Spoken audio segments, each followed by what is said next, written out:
webpage, and everybody knew it. Peter knew it, I knew it, everybody knew it.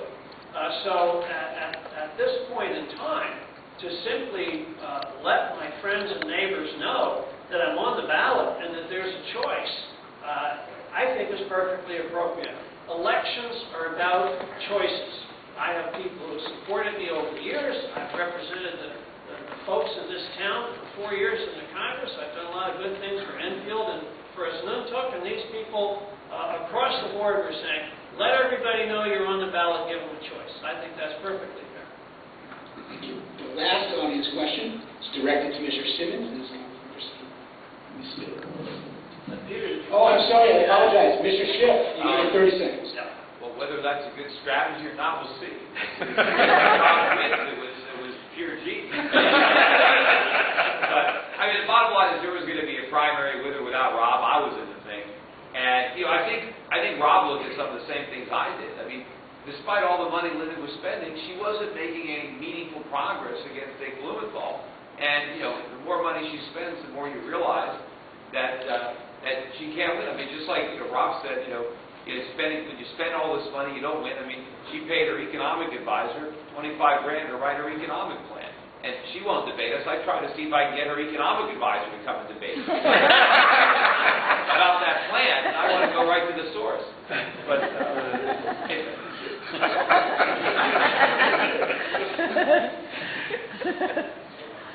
we already said Mr. Simmons. What steps and how would you attract business and industry and jobs to the state of Connecticut if you were elected? Well, if you want to bring business to the state of Connecticut, let's start by getting rid of our Attorney General. Because this is a guy who believes that lawsuits create jobs. And he said that at that debate earlier this year, and it's absolutely wrong. If you look at national level studies of the state of Connecticut and of our Attorney General, you will find out that he is ranked as the worst Attorney General in America for business development because we have a litigious environment in this state that is so anti-business that it's unbelievable. Businesses that are here that I visited as business advocate over 402 years, all were scared to death they're going to get sued by the Attorney General. And businesses that are thinking of locating here look at the national level studies and think twice. Point two, energy costs, highest in the continental United States. We got to bring those down. Regulatory environment. Small business pays 67% more to be in compliance with regulations than big business. You got to get off the back of small business. 70% of all jobs created in America today are small business, 20 or less employees. What they get from the TARP? Nothing. What they get from the stimulus? Nothing. Nothing. the bill. They got the bill. They have to pay for it. Nothing.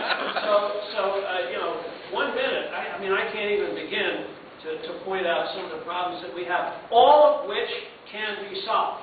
All of which can be solved. Mr. Schiff, Well, first of all, as a senator, what I can do to help Connecticut is the same thing I can do to help everybody else, and that's reduce the burden and the expense of the federal government. I mean, the reason that jobs exist is because businessmen create them. They create them looking to profit themselves, and they create them because they have capital that their employees lack. So to get more jobs, we need more profits and we need more capital. Unfortunately, what's happening in Washington is destroying both. And that's one of the reasons that the jobs are disappearing. So I've got to reduce government spending, repeal regulations, to unleash free market forces. But I can't do it alone. We need some help from the Connecticut legislature. Connecticut needs to do its part. We need to shrink our government here at the state level. I know we've got a couple of candidates for governor up, and you can probably ask those questions because it's really important. When I first relocated to Connecticut from the West Coast, and I was looking at New Jersey and New York. One of the reasons I came to Connecticut, apart from the fact that I was born here and I have family here, was the fact that our marginal tax rate was significantly lower than those two states. And so I came here. But if Connecticut keeps on spending and they end up raising their taxes, they're going to chase more entrepreneurs like me out of the state. And they start to think, I've got an office down in Florida. The state income tax in Florida is 0. And so we can't chase the businesses out of the state. It'd be better if we could abolish our state income tax, lower spending, And then we have a lot of businesses coming to the state of Connecticut to employ all the people that used to work for government. But the thing is, when they work for government, we have to pay their salaries. If they work for the private sector, we get the benefit of their productivity. Thank you. Audience, great questions. Thank you very much. We're now going to go back to a question from each panelist, and then the candidates will have a 2-minute closing statement. First question will be to Mr. Simmons, and that's from Ms. Stewart. I actually have a follow-up on this based on what Mr. Schiff is saying.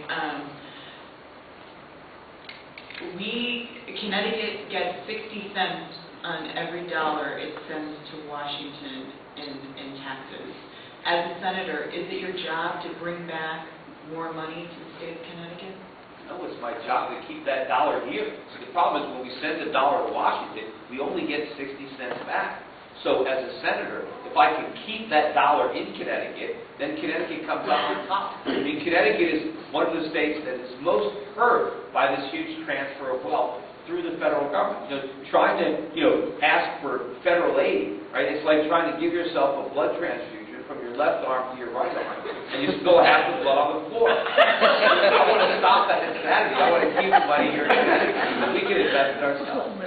Mr. Simmons, if you like 30 seconds on that, and then we'll go to the 2 questions. The issue of formulas is very troublesome for the state of Connecticut. There's only one formula, one federal formula that gives us back more than what we send down, and that's for transportation. For every dollar we send down in transportation, we get about $1.50 back. And the reason is that we're a very small state with 6 interstates and a tremendous amount of traffic across our interstate roads.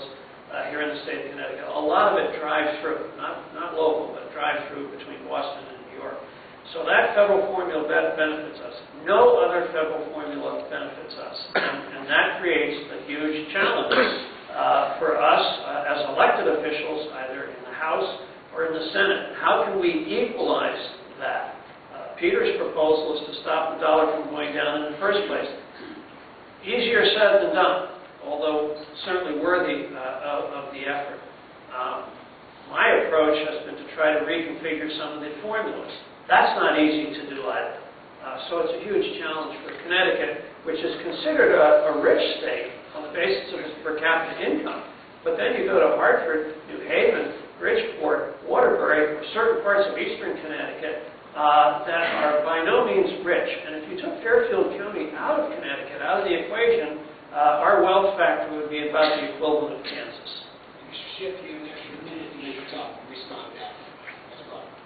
Well, I think, again, the most important thing is to stop the outflow of money. You have to look at all the damage that those federal taxes do, because a lot of money is sucked out of the state by taxing the entrepreneurs, the higher income earners. That money could have stayed in the state. That could have been invested in growing businesses, in expanding employment opportunities.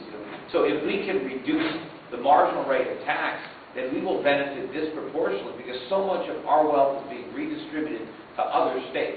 And if it can stay here in Connecticut, it can provide economic growth and employment right here. I don't want to just find ways to beg for the crumbs. I want to keep the loaf.